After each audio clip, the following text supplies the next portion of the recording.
السلام علیکم ورحمۃ اللہ۔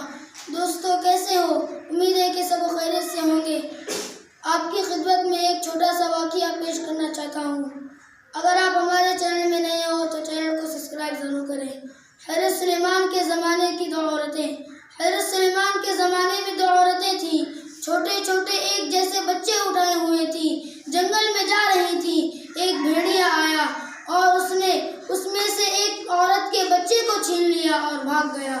تھوڑی دیر کے بعد اس عورت کے دل میں یہ خیال آیا کہ یہ دوسری عورت کا بچہ میں لے لوں۔ اس نے جھگڑا شروع کر دیا۔ معاملہ حضرت سلیمان تک پہنچا۔ دونوں اپنا حق جتلاتی ہیں۔ وہ کہتی ہے کہ اس بچے کو بھیڑیا لے گیا۔ سلیمان نے فرمایا، چھری لاؤ، میں اس بچے کے دو ٹکڑے کرتا ہوں اور دونوں میں آدھا آدھا تقسیم کر دیتا ہوں۔ ان میں سے جب ایک نے فیصلہ سنا تو کہنے لگی ٹھیک ہے، لیکن جب دوسری نے سنا تو رونا شروع کر دیا۔ کہنے لگی میرے بچے کے دو ٹکڑے نہ کرو، اس دوسری عورت کو دے دو، یہی پالے گی، کم از کم میرا بچہ تو زندہ رہے گا۔ آپ سمجھ گئے یہ بچہ اس عورت کا ہے۔ آپ نے اسے عطا فرما دیا۔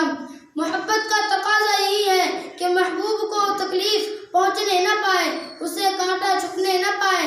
اگر ہم نے اپنے پیارے اللہ سے محبت کا رشتہ مضبوط کر لیا تو پھر وہ کیسے گوارا کہ ہمیں کوئی تکلیف پہنچے، خواہ دنیا میں ہو یا قبر میں، محشر میں ہو یا پل صراط پر۔